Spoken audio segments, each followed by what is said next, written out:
What is up, everybody? You got Chad here from NFT Pirates back at you again with the one and only Vevefox, the queen of VV Analytics. If you haven't seen her channel yet, she does deep dives on what whales are doing with their wallets. She goes hard into the metadata, and she's just such a great resource for the entire community. So I really wanted to have her on here today. So how's it going? Hi, yeah, great. Thanks for inviting me. I'm really honored to be a guest on your channel because you're one of the VVOGs, have been there since the beginning, like at least of my journey in VV. So following your content for a long time, and yeah, really appreciate your invitation and looking forward to our. Uh, Oh, that's so nice of you to say. It's so funny because I was saying to you before we got onto this show, I was like, some of the new YouTubers are coming up are so much better. Like just looking at some of the videos that you're creating and how precise it is and how much detail you go into. It's like, even though I might have been here from the beginning, there's just so many new people that I'm like, hey, we have to get more people like you out there because you're just bringing so much value to the community. So I really appreciate you coming on today as well because I'm a big fan of yours. So this is gonna be a lot of fun. So when did you like find Vivi and how did you get into it and why are you so passionate about it? Well, so my VV journey started back in March last year. So Nice. actually also quite early, I think. But yeah, I was totally new to the whole crypto space in general. And I was just doing some research about the space and like looking up some projects. And then I came across a video on YouTube that was called like augmented reality and virtual spaces, something like that. And yeah, it really caught my attention. I said, okay, so what's that? And turned out it was an interview with Dan.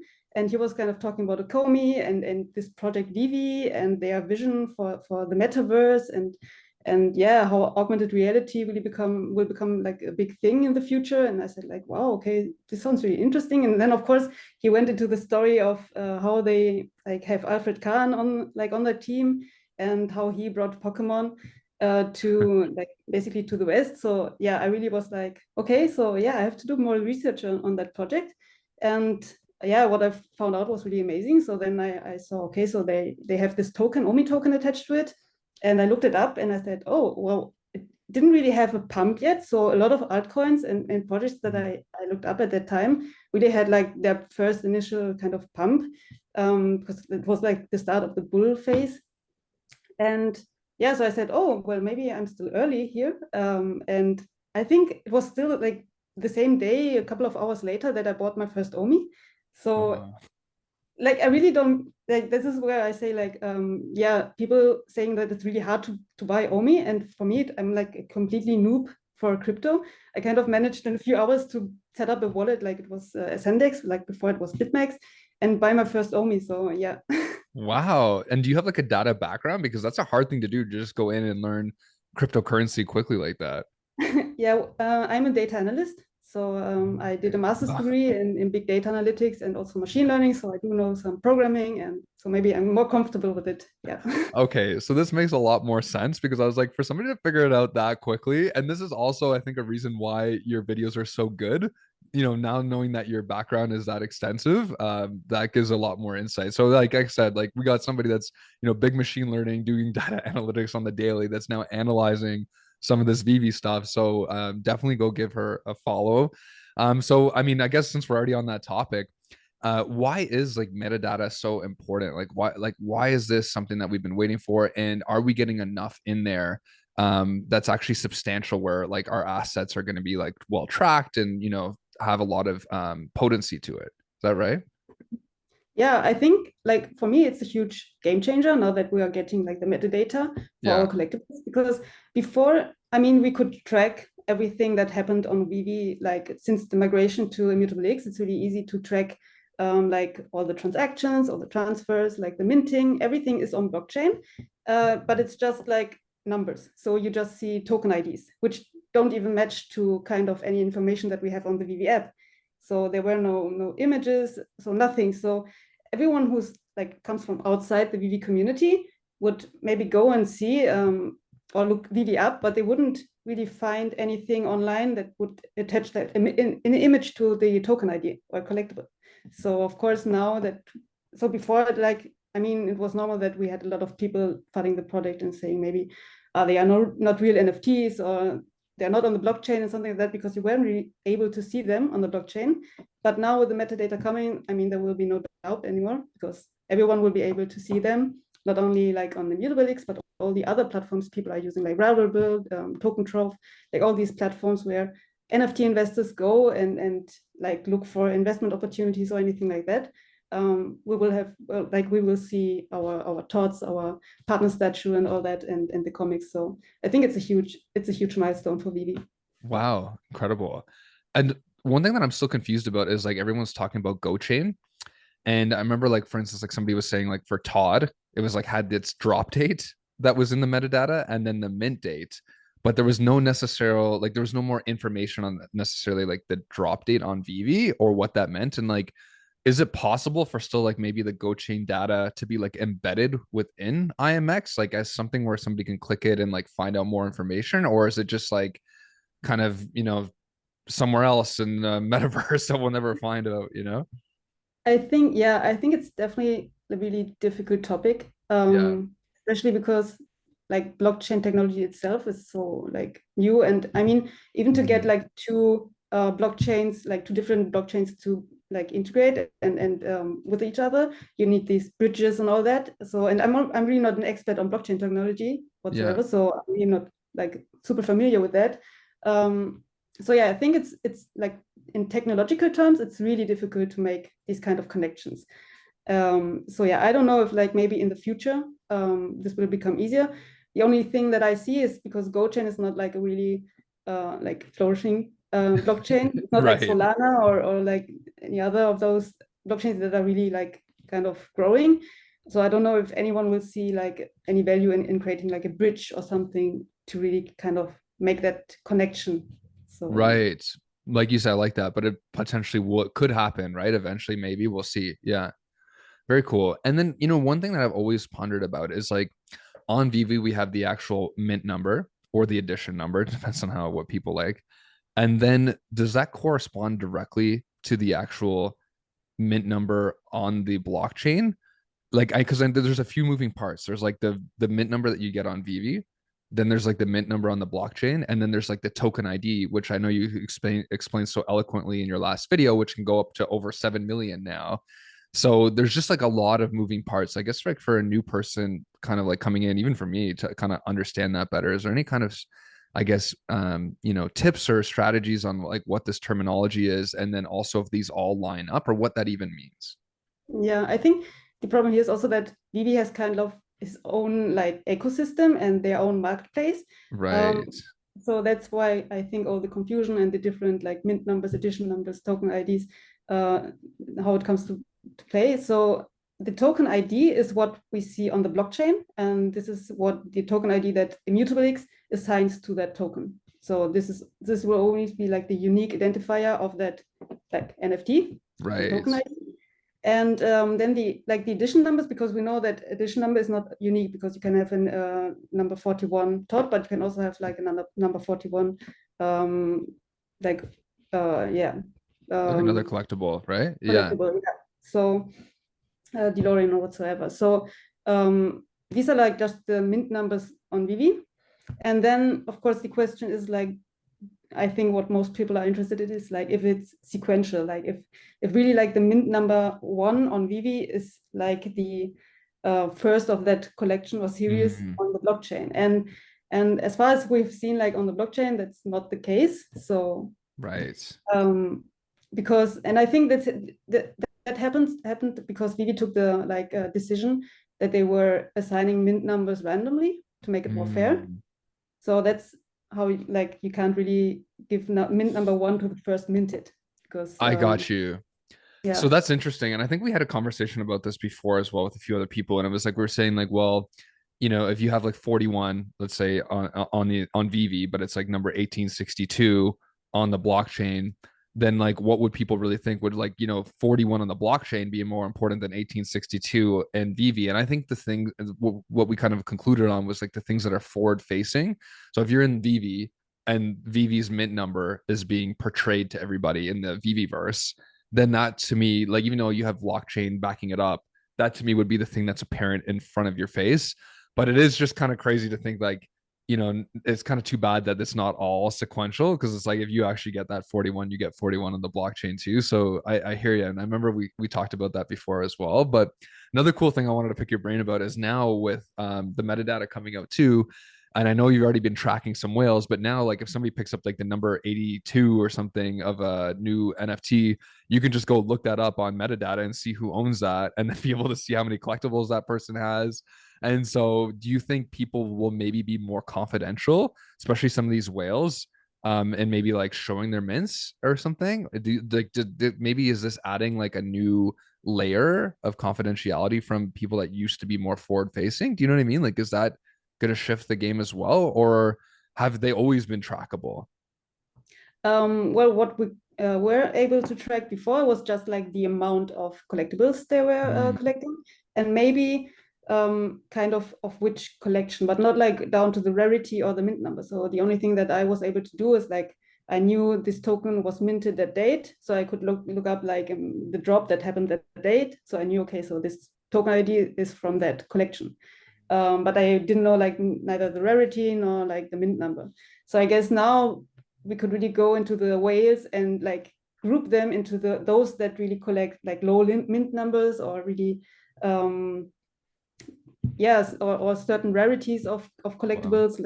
So it will be really interesting, I think. And for like what you said, I think there will be like maybe two camps. I mean, there will be those that will be happy to share and maybe brag about their collection.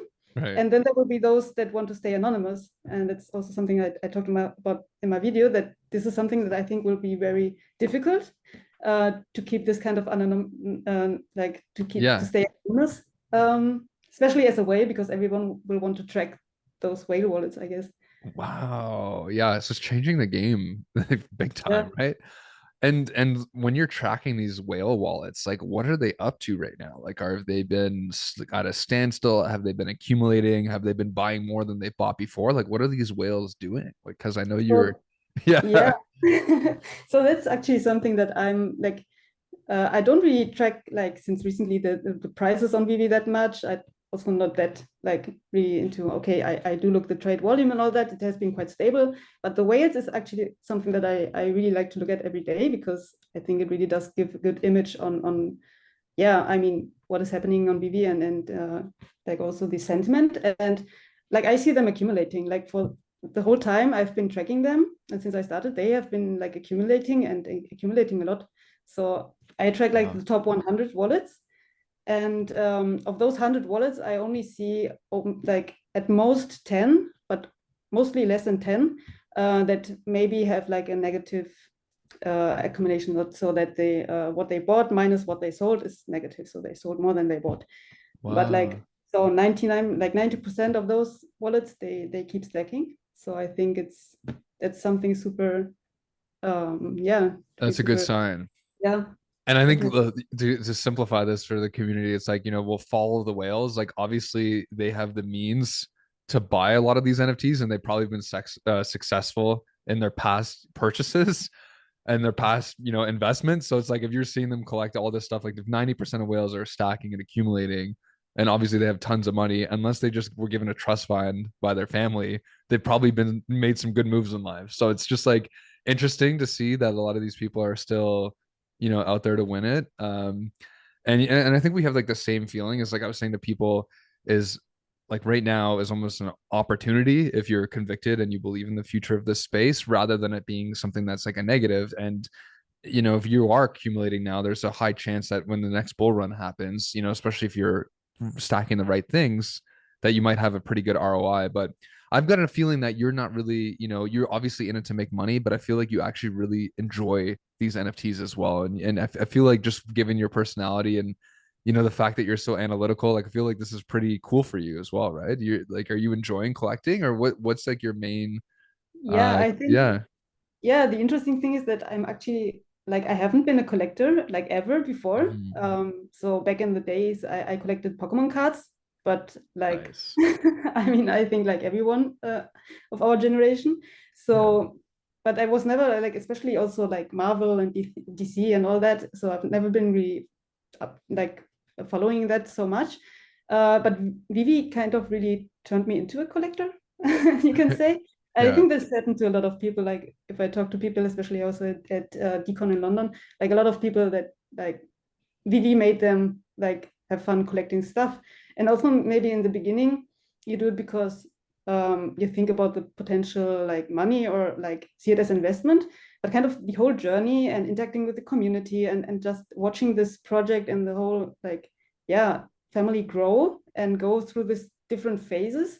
I think this is like the best part of it, just to see it all like evolve and develop. And yeah, I think, I mean, it's an amazing journey. And Yeah. I think like the saying, like you came for Omi and you stayed because of the community. Right. Yeah, really applies to me in this case. Oh, that's so cool to hear. And it's amazing too, because like I wanted to go to New York Comic Con. I couldn't make it, but I like just saw a picture and I think it was like Dr. Prophet. And he took a picture across from him was like David Yu in like a Spider-Man costume, Dan Crothers, Foster Hilt, and a few other people. And I was like, wow, like this is so crazy that people are actually like conversing and sitting down with their CEOs. And I don't know if you saw that other video, but a person like that was big on VV, I think like one of the whales like put his phone up and said, "Hey Dan, can you buy this Yeah, I SR-15 saw comic?" You that. saw Yeah. that, right? Yeah, like 1927 or something. And it was just like, how cool is this community, right? Yeah, yeah, the community is really unique. I mean, that's what I also like noticed when I was in London, even though like the event was much smaller. But I mean, yeah, I think like like the community that came for VV almost like took over the whole place there and was such a good vibes. And yeah, this just gave me another reassurance that I mean VV is not dying anytime soon. I mean, Yeah, the, like yeah, the there's a core community that is really like following the project and sticking to it and enjoying like every part of it. So it's great. exactly. And it's amazing to see like how many countries are involved as well, like just like all over the world. Even I'm sure when you check your YouTube analytics, right, you're like, oh my God, like there's like 50 to 60 different countries. And I know you're from Spain, for instance, right? So it's just like amazing to also see like the breadth of people from here. And we all have like, I don't know what it is, but every time I connect with a new person on an interview, I'm like, I just have a similar personality to you because I'm like, that's kind of why we're both here too. Like we're both analytical, we both enjoy this kind of stuff. It's just funny, like it's easy to find friends because it's such a niche thing, like like some I mean, people they yeah, see it and they're like, yeah, it's this kind of an experience. Like also when I went there, like I'm super introverted by nature, so for me it's always hard like to go into a crowd of people that I don't know. But there it was like you go and you're surrounded by like strangers, but it didn't feel like it because like immediately you had a topic to talk about, like, oh, how did you get into VV and nice. what are you collecting? And I don't know. So you immediately had something to talk about. So it was really a great feeling, and like Yeah, everyone was amazing I met there. So so cool, so cool. yeah. And I'm so interested in your background too with all your education. Like for your perspective, what kind of data would you want to now see? Like obviously, you could maybe create like an algorithm to pick up different things that are happening on these wallets, or maybe you could create like some kind of Excel chart where you could see, like I think you mentioned earlier, like the low mint collectors. But what do you think would be like really valuable to kind of collect from this metadata? Like what could you really capture, I guess, going forward? Is there anything that's like significant? Yeah, I've already started thinking about like a few ideas I have, like Yeah. especially because what people kind of ask me in my comments or on Twitter, like definitely like kind of tracking our grails, so to say, see how they are traded. Um, Also sometimes because people wonder if like a certain floor price of collectible is changing because of delistings or because actually someone is buying those collectibles. So this will be something that we'll be able to see as well. And yeah, especially I don't know, like tracking snake golden moments or like a pattern statue or the some sort of comics. Also maybe we will be able to calculate MCP points or like Oh, make it cool. start to make like a leader list or something like that, or leaderboard you call it, right? um, True. for MCP points. So I think there's a lot we can actually already take from those data, although we are missing the like the price and sales data, but we have a Komi wiki for that. Yeah. um, so yeah, Wow, that's a also lot that you can do. yeah. And like how would that look? Like would you have to like export? Like I'm just curious. I mean, obviously I know there's a lot of technical aspects here that we're probably take like an hour lesson to go through to even get to the basic stuff, but like is it like you would export this data and like or like how would that work in terms of like actually being able to compute all these numbers. Like that's not something you have to do manually. That's something that you're like creating like a whole design strategy, and then all those things get injected into some, assuming some kind of, you know, computer algorithm that then just sorts it into different things, right? Is that how that would work? Exactly. Yeah. So we have like the API. The API is Mm, just like the data that you can kind of query or get from Immutable X in this sense. So for example, Immutable Scan, the information they show is because they query the Immutable, they use the Immutable X API, but they just give you like data in the form of a kind of JSON file. So it's really not like in any kind of readable format. So like a table as we used to. So what we have to do, or what I'm doing, is kind of create my own database, like to create like tables.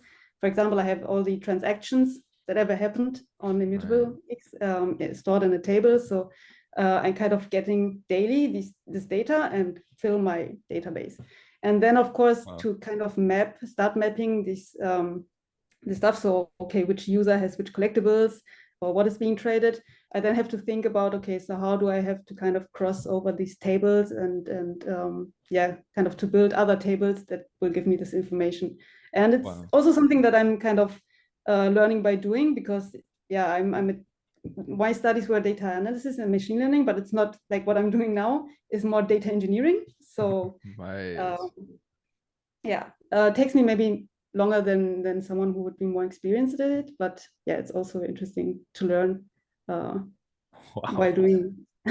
Well, it would, I would never get where you're at. So I wish I had your brain, but that's really, really cool that you're even able to get to those places. Cause that's where I always kind of imagined was something like that happening. But obviously it's a lot more complicated than people make it out to be.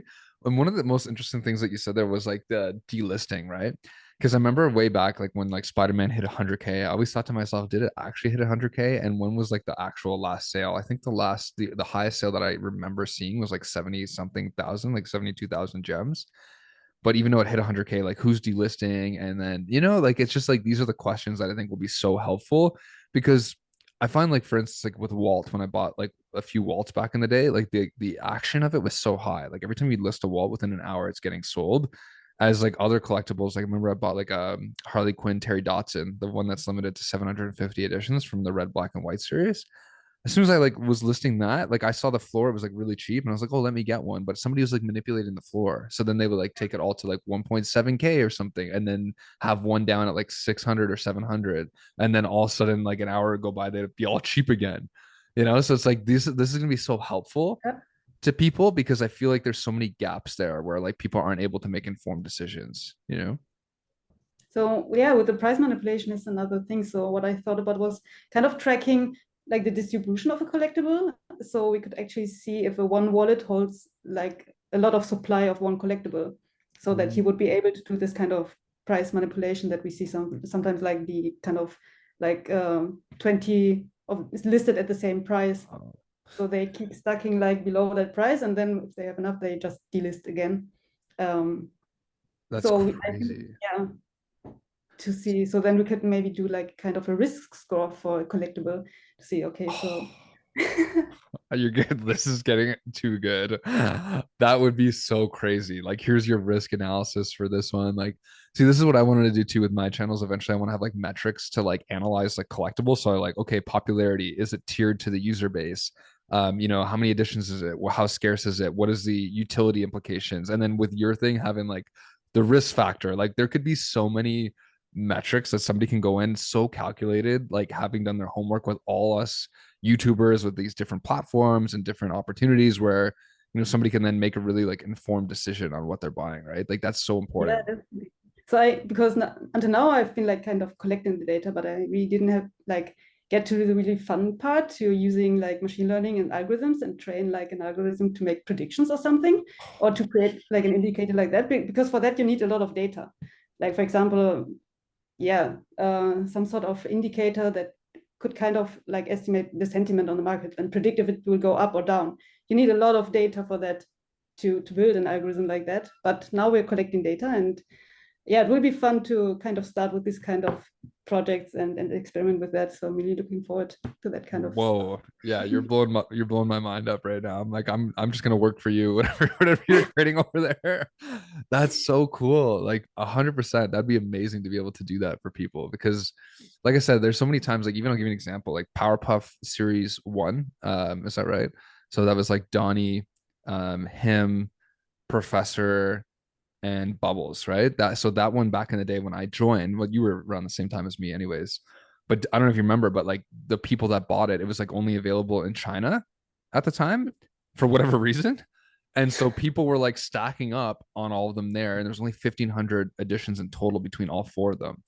And I remember like for especially for Bubbles, I think there's like one whale that has like over half of the supply.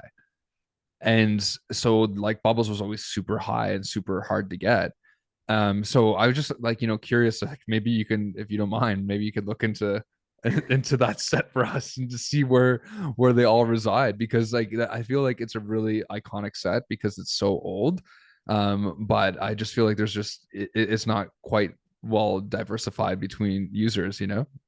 Yeah, yeah, no, definitely. As soon, I Yeah, mean, it will still take time. I think we still have 2 months until they really have the complete data. right. Because they're starting now with everything that is newly minted, but that they have to do the backfill for all the over 7 million NFTs we already have. So, I mean, it's mind blowing to realize. I mean, Vivi has already minted over 7 million NFTs. Like most of the Wow. projects that do like 10,000, like the typical PFP projects, but 7 million, I mean, That's a lot. Yeah, yeah, it's no joke. like especially Yeah. to yeah, if you compare to our current user base. Yeah. Um, So cool. Another question I got for you is like, there's a lot of people that talk to me about having like buy orders, like it's like similar to a stock or a coin where it, like goes down to a certain price, like they automatically buy in. I wonder, like, do you think with machine learning, and especially with Vivi, we'd get to a point where we can actually, like, have an automatic buy for something when it is like in a price range, it's got a certain low risk, it's got all these different factors that just make it like very like within, and you can almost like set that up beforehand as like a metric to be like, okay, once it gets all these factors, like I will just buy as much as like my 10,000 gems or whatever allows me to. Because I just think about like Vivi in the future, I feel like is going to be like this one big platform that's going to have all these arms. Like, here's your investing arm, here's your like, data analytics arm, here's your machine learning. Like, who knows where this could go, right? Like, a company could yeah. potentially partner with Vivi and be able to provide these kind of opportunities. So, yeah, So I definitely see a lot of more people, like now that we have the metadata and more data will become available, I imagine more people will try to build products around it. I mean, right. automatic purchasing would be tricky, I guess, because of the bot protection. So True. um, to think Yeah. about, because yeah, you would need like an automatic, yeah, a bot basically to purchase, like to give you the trigger. But I mean, like set up an alarm or a trigger on your mobile phone or send you something. I mean, definitely, I see Wow. that. And with bots, talking about that, like, are you still seeing a lot of activity from bots, or is it kind of like really hampered down since of like the last time that they kind of fixed a few of the issues and have now done, you have to scan your government issued ID, like, right? Like, are you still seeing issues with that, or is it for the most part a lot better? I think, or at least what I see in the data, it's Yeah, much better. I yeah, mean, now it's difficult really to tell them apart because they have to go through KYC. So the bots that we will see now will be like totally different to what we had like before. It would be mm, like before it was super easy to have like a lot of accounts and then use a lot of bots and then transfer it to one main account or something like that. But I mean, now you would need like a lot of KYC accounts to do that. So right. they really put a hammer on that. And I think even though there might be still some people that will get around it, but it will be like in the grand scheme of thing, like really neglectable. And they also have like still the team that has their algorithms and bot protection, and they will go through it manually or like have their system that will give them alarms if they see suspicious activity. So I think it's Mm. really something that they manage to get, yeah, under control for the most part. That's good. Yeah. And you could see it now too, right? And it's almost funny because now that there's no bots, people are like landing drops like so quickly and there's even stuff in the supply. And instead of being like optimistic about what that means, they're like they have a negative view, and they're like, oh, like it's going to shit, and it's like all the, and you're like, well, wait a second, like now you're finally getting the drops that you want. I kept saying this, like we had like Daredevil first appearance, come out, and I'm like, that's a top 25 superhero, and there's still some in the store, and it's like there's an opportunity, you know what I mean? It's like there's only 5,000 of them in the world. So it's just interesting kind of seeing like the change. It's like once people are actually now have the opportunity to buy, they don't want to, and when things were $10,000 plus, that's when they wanted everything. Yeah, I mean it's the same. The typical meme they say like they have for Bitcoin, where you have like the two stands, and one says like Bitcoin for 50,000, and there's a long line, and then you have like Bitcoin at 20,000, and no one is there. So I mean, Yeah, it's a good point. Same philosophy, right? yeah. Yeah, that's good. So I got another question for you. Like with all your experience, like with everything that you got going on here, did anybody ever pull you aside and say, "Hey, can you run a bot program for me?" Because I feel like if people found out about like your background, everything you've been doing, I feel like there's a lot of people that would be, sending some pretty good offers there for you. So I'm sure, did that ever happen to you or no? Well, actually, I haven't never get an offer like that or like a suggestion. Maybe Okay, people that follow me are really like maybe for most good part they're Samaritans. Yeah. But there's actually a really fun story to that because like right at the beginning of Vivi, because my boyfriend, he has a similar background to me. He's also like data analyst, machine learning, all that. Wow. But it's actually like much more into like also in the engineering stuff. And yeah, when we started, like he said, ah yeah, why not why I don't try to build an auto clicker for Vivi? So, but he's not really that much into VV. So, I mean, he supports me and all that. But I was like, okay, because it was impossible to land any drop. And Right. like back in the day, I mean, people were using BlueStack and all kind of stuff. So he said, okay, so let me try to build something. And he just saw it like as an project that he would kind of publish in his like portfolio project, something like that. Right.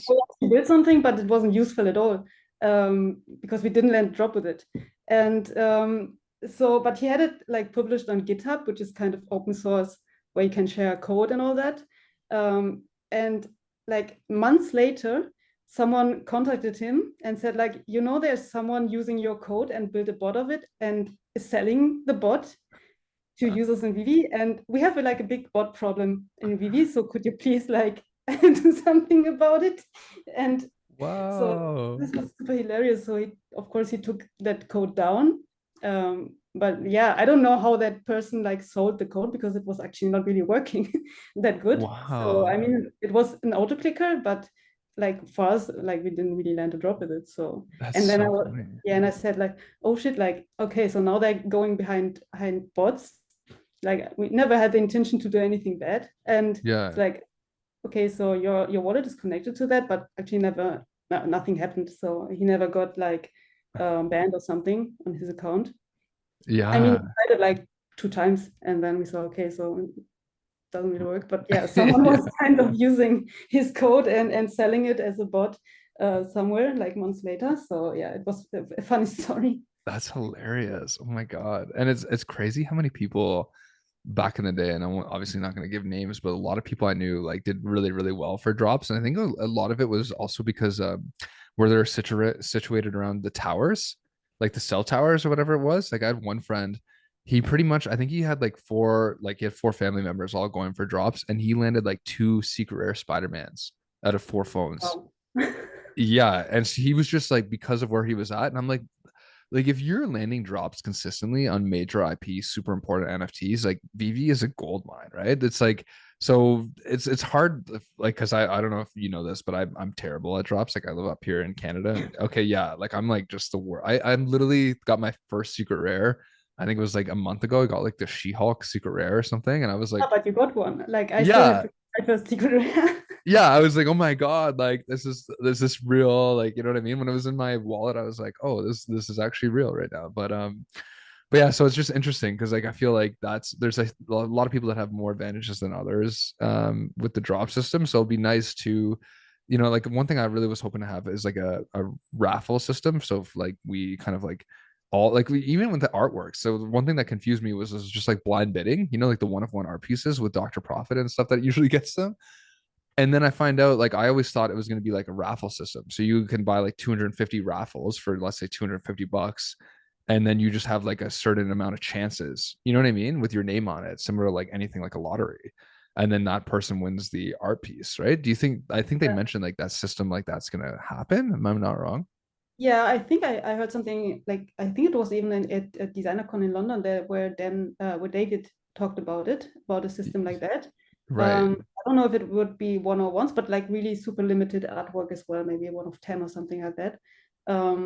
Or even one-on-ones, I don't recall completely. But yeah, with a system like that, like basically I think you put like a raffle. I don't know if it's like raffles or it's like MCP five, points or, yeah, yeah. something like that, or five gems everyone, and then it's kind of a like a lottery system. So yeah, Yeah. I'm curious to see that as well. I was also hoping for the raffle, like for the normal drops, because of course here in Mm. Spain, I think the closest Amazon server is in Paris, so like in France, um, Oh. and that's quite far. So yeah, I think that's also something why I was never lucky on Yeah. drops. Actually, like in this, like when was it, like end of last year when we had like the huge pump and where we had like so much going on Vivi, like Right. I was month without getting anything, so I wasn't able to get any drop.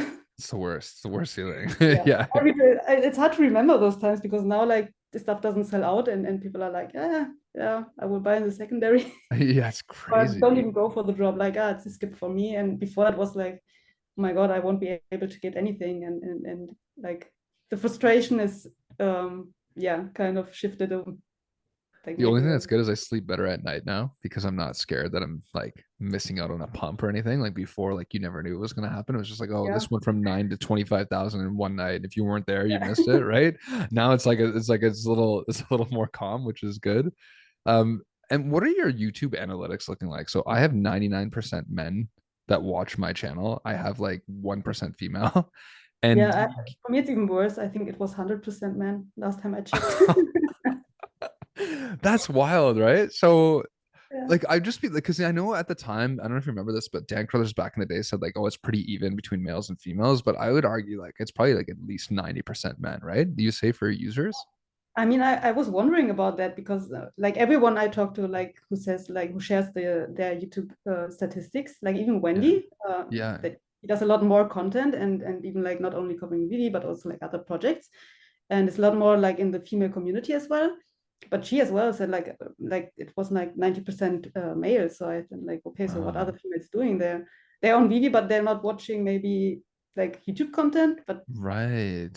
really doesn't add up to me. So Yeah. Like I just feel like we're missing like a major component with like like just understanding more like what females are collecting and stuff like that. Like I think for the most part it's all kind of unified. Like we all like the waltz, we all like the grails, etc. But yeah, I'm just curious, right? Because like I'll give you an example, like Winnie the Pooh, it was like $83 billion market cap. There's a lot of people that like collected merchandise in real life, but like on Vivi, it never really took off. And it's a huge character, right? And it's a first appearance. And I know there's like I forget exactly what the edition count is, but I know it's more than 10,000. But like to me, I'm like, oh, it's Winnie the Pooh. Like this is a big deal. And and again, this is a total assumption, but I'm presuming potentially it would appeal more to women than men, and maybe that's also another reason why like that's not taking off to the same thing. Like I know there's so many more, especially I'm talking to somebody with machine learning here, so I know there's like a few other thousand metrics that would have to be factored in to really understand what's going on, but I just feel like it's kind of like that's a part that I wish there was more discussion to kind of see like what drives their I guess interest and an intention. Like is it more based on like how beautiful the aesthetic is, or is it more based on the mint number? Like I have no idea if it's like the same kind of understanding between males or females, or if there's something completely unique. yeah, I mean, as I'm not like from a collector's background, I really Yeah. not like relate or say or speak for a female collector. Yeah. I think it's also like the general, like Vivi is still like somehow related to the crypto and blockchain NFT space, and all that is also like really dominated by men. Like I don't know why, but like women don't tend to follow like tech content or crypto or blockchain as much Yeah. as men do. Same with finance content. I don't know. It's like Yeah. usually more watched by men. So I think maybe as soon as we get maybe like more fashion content or something. That could be something that would then True. yeah, appeal more to females. Like if you have like a, I don't know, some sort of handbag from Louis Vuitton or whatever, yeah, right? Louis Vuitton or something in AR or something like that. So Yeah. You said Louis Vuitton so much better than I did. How do you say you're like Louis Vuitton, right? It's so much, it sounds 100 times better. Yeah, no, that I mean that's a good point. I just think it's important, right? And you know, the other thing I keep thinking about as well is that when there was like a bull market, we had a lot of these like major grails like Spider-Man Secret Rare, Amazing Fantasy, or no, we didn't have Amazing. So Marvel One, Secret Rare, you know, Todd, Rizzo, all these things that like went up like dramatically in price. And then they kind of came back down pretty dramatically as well. But the thing that I'm seeing now is like new stuff that was dropped in the bear market that hasn't taken off is potentially a better investment than the stuff that's already risen and fallen, because I look at mm, something like Darth Vader and I'm like, Darth Vader, man, like you are, it's whatever it is going for, $850 right now. You know, if that was in the bull market, I honestly think that would have maybe hit like $25,000 plus for that UR. So it's like interesting. You know, just think about that now when like I'm purchasing things. I'm like, okay, should I go, even though like the grails are really respected in the community? I'm like, okay, what's actually the better like ROI? And so I just wanted to pick your brain to see if that like if that resonates with you as well. If there's like some new stuff that's been dropping that like just because of the community sentiment right now, it's not necessarily like went up to the full price it could potentially go. yeah, I think it's really hard to really yeah get a feeling for it, like the true value of the stuff, because Hmm. of course like a lot of our grades we had them like when we had also all the bots and all the um yeah, when we had this huge pump, and we also had like a different like yeah overall market sentiment. So we don't know how much of this was like true or artificially pumped. Right. But I do think that, of course, that like someone like, as you said, Vader, if he had dropped before that, yeah, he would have gone up like to similar levels as Spider-Man or something like that.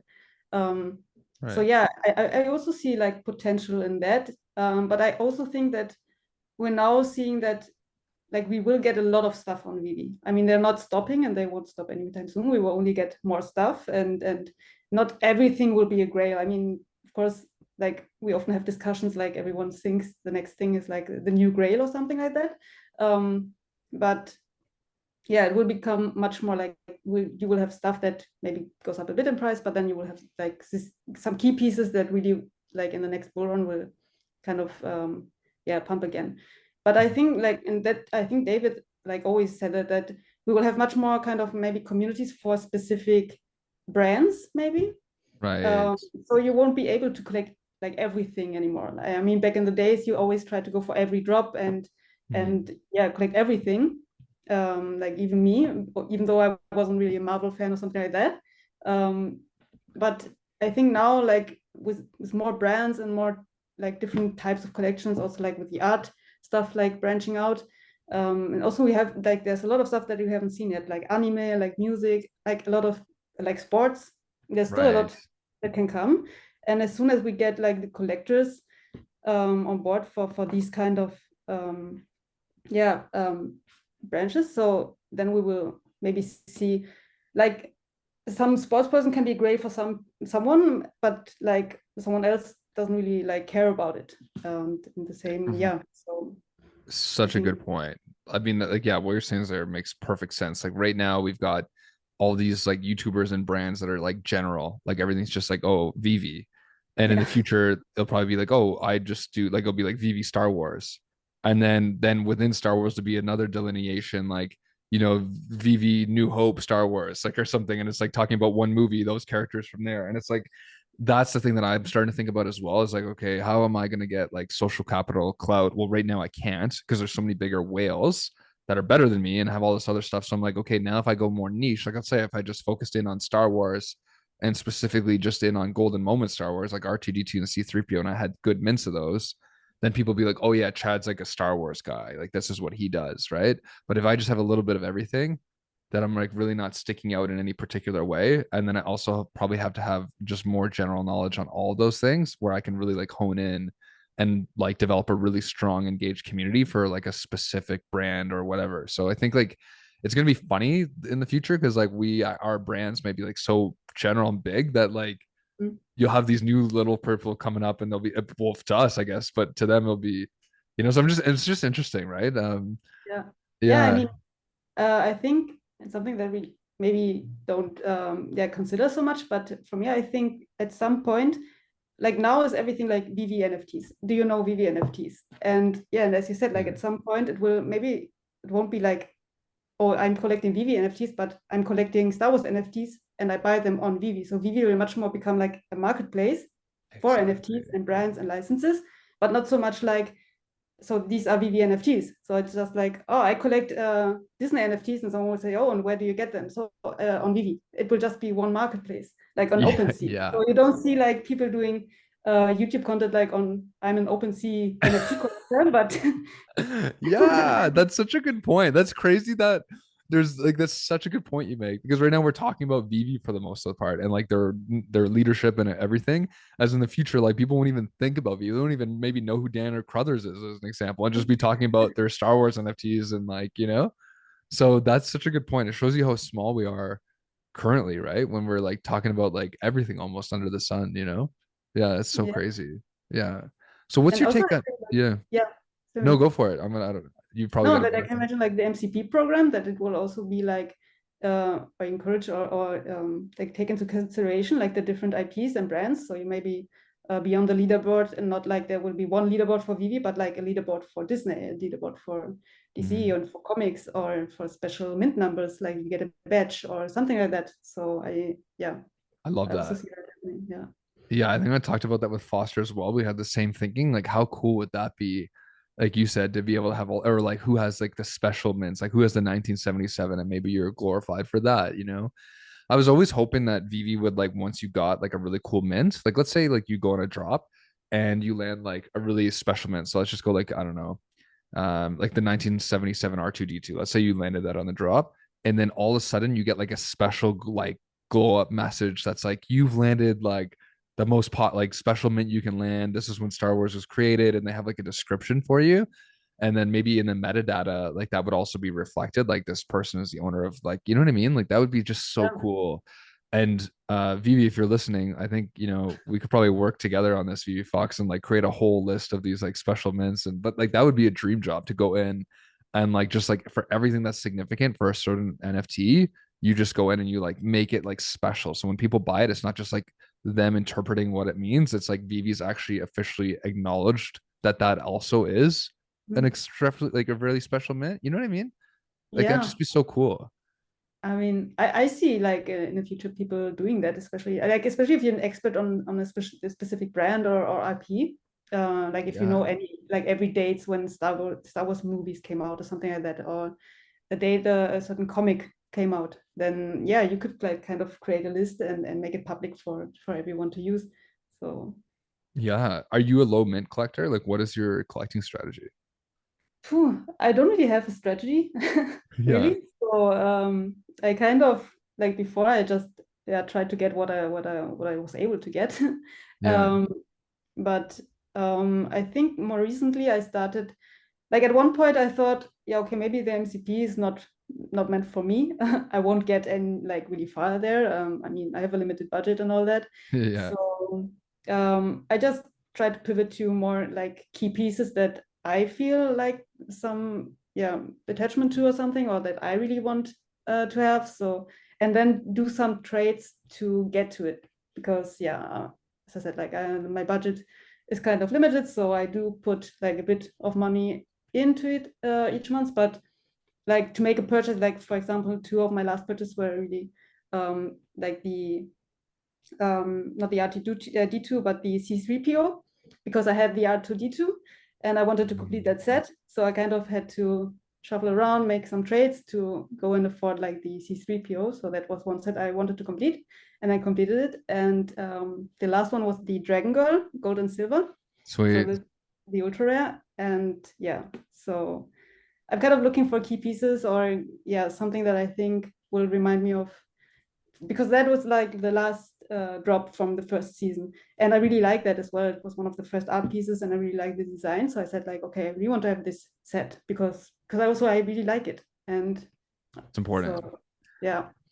Yeah, it's so cool that you bring that up because And this is what I wanted to hear too, is like it's kind of like, you're gonna have a different take than everybody else. And it's like everyone's like saying this is what the grails are, but that's not what the grails may be to you either, right? And it's like you might have your whole other strategy behind it. And I agree with like the You Are Dragon Girl that got like lost so quickly. And I think it was actually the first like art piece, right? And like the gold and silver one's so sick, 888 editions. I actually like the gold only one better from the whatever to I just, Tokyo. Yeah, it's so sick. Um, but it's crazy, like just how fast that fell off, you know. But the one thing I keep saying to people is like in the Viviverse, like if I'm having you over and your boyfriend obviously would be there with like for let's say a glass of tea or something or a cup of tea, what's gonna look cooler around me? Is it gonna look cool if I have like a Spider-Man doing a little animated backflip, or is it gonna look cooler if I have like a You Are Dragon Girl in the yeah, Viviverse? Do you know what I'm trying to say? Like, yeah. because So it's it's more of more like or a less my mature thought. thing, So what do I right? want to decorate my like potential house in the viewers with? So Exactly. Because I just keep thinking about what's the practicality, because that's where we're going. We got to think like that's where we're going. And it's like, do we like, are you gonna have like Rizzo and Professor and like his Infernal Majesty like on your doorstep, or are you gonna have like Walt and like you said, like You Are Dragon Girl, like and then like Givenchy Pride in your house, like like that's where I keep thinking is like, yeah. so it could change, like it could change, like the VV could literally like completely change what's important because it's what's being displayed. Like maybe like the blockchain significance, which is nice now because it's not like in the VV maybe that like won't be as important once we're actually in the VV I don't know. No, yeah, definitely what I think as well. I think, Yeah. yeah, a lot will change. I Yeah. think we still, also because our user base is kind of really concentrated now and has been here also like for a long time, most of them. We kind of stuck maybe on our vision for Vivi. Yeah. And yeah, so until now, this has been important and we think this will be important also like throughout the time. But I think a lot will change, like with yeah, something like the Viviverse coming out, more AR utility, also with new users coming in that maybe have yeah totally other view on stuff. Like for them, they don't like always. Vivi always says they will want to appeal to the masses. So not everyone that comes to Vivi will be like care about blockchain necessarily. So they Exactly. won't care about the mint number on the blockchain, but they will care on like what is displayed in my showroom. So does it say Mm, like number 40 or something like that? Yeah, right. so and as you say, like, yeah, so what will be the utility like in the metaverse? Some people will definitely go for something prestigious such as a pride or partner statue, and someone will be more, yeah, I want to have everything, like I want to build my Disney castle and want to have all the Disney collectibles in there. So yeah, I think Yeah. I know, and this is what's kind of like now that we're talking about it, because I'm more kind of a Scotch guy. Like I'd like to have nice things, but I don't know if I'd want like this. This is like my little collection behind me, but this is like my wife makes me isolate this part of the house. Like nobody's allowed in this room. They can't see it if we have people over because it's just like she doesn't want that stuff out, right? So I'm like, if we were in the VV verse, like it's probably gonna be like you talked about, like nice artworks, things like that, where it's just like kind of classy. People come in, so yeah, it's just like funny, because it could completely reverse, and that's the scary part for me. Is like a lot of this stuff that we're talking about now is it's so preliminary that we're just making all these speculations and projections.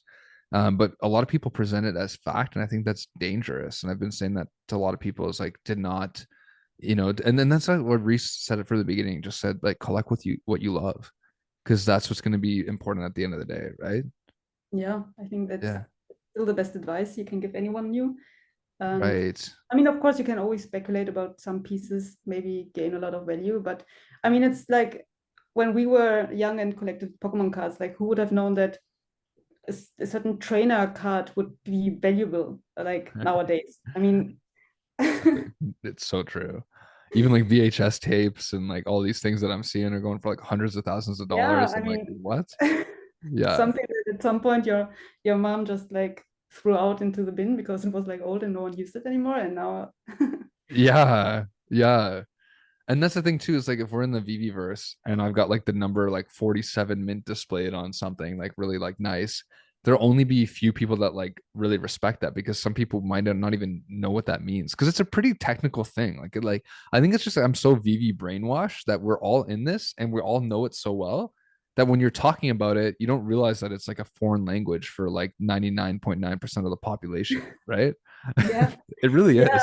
I tend to forget because like when I was new to it, like first appearance and low mint numbers, it was also totally new to me. Like I said, like, oh, okay, so Yeah. that's how collectors think about this stuff. So it's Right. interesting. It was like a totally new space for me as well. And Yeah. now when I talk to family, like the family that I introduced to Vivi, it's like, yeah, what are you talking about? Like Right. It's like, it's okay. like, Yeah. hey, because you have to go for this drop because it's first appearance, and then they share something. I said, like, oh, you have a really good mint number, and Yeah. It's so like, funny, okay, right? so what does it mean? Is it good? And I said, yeah. Oh man. It's funny you say that. There's a you remember, I don't know if you ever seen Danny BR or know him on Twitter. He was like on my YouTube channel before. He's like anyways, a really cool like low mint collector guy. He's Mhm. really, he's really polished, really nice guy. And he ended up getting like the 57 Walt. And he like found it and like he like traded for it at the time. And the person that traded it to him just had no idea that this was like that significant, right? So they just pretty much, I won't give him away his story, but they put it this way: he got a good deal for it. Mhm. And it's kind of like things like that where like you really have to be educated and know the space so well to be able to make informed decisions, so and so Yeah. I feel like your whole risk analysis and everything is going to be so vital. Yeah, I Yeah. would definitely open up new yeah insights and possibilities for those who value it. And there will always be like people who don't know or are new to the space, like as we have seen, like people selling on the floor price, like low mints, and then the snipers that go for it because they know there are people that really collect these stuff.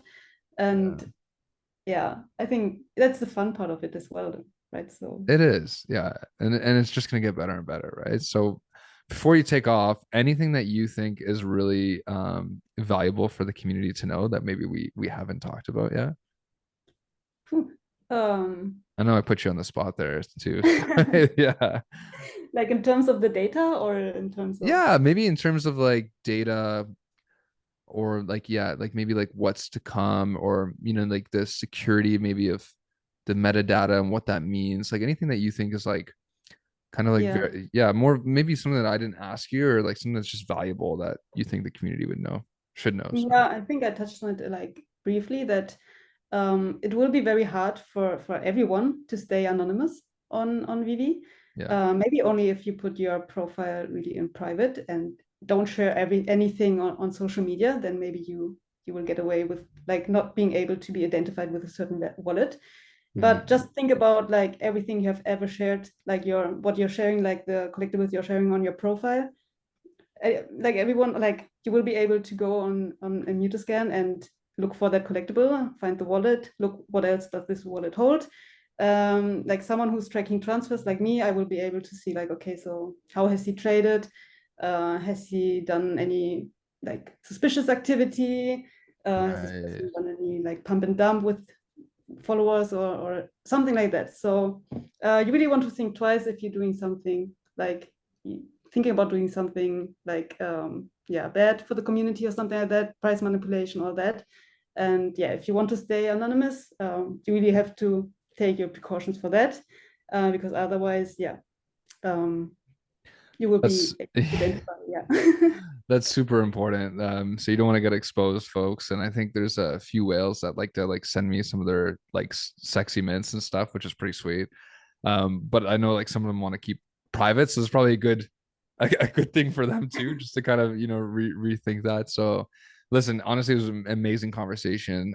You're super intelligent, you're super analytical. I'd love to kind of dive back into some of the details with you sometime, just like and even have you as a resource, because I feel like I've got a lot of questions on metadata and where it could go. So I hope you don't mind with that. But as you can tell, folks, Vevefox is really great at what she does. So if you haven't subscribed to her YouTube channel yet, please go do so now. It's in the description below, and then also go follow her on Twitter, and that's in the description as well. So yeah, thank you so much for coming on today, and we'll have to get you back on again soon. That was a lot of fun.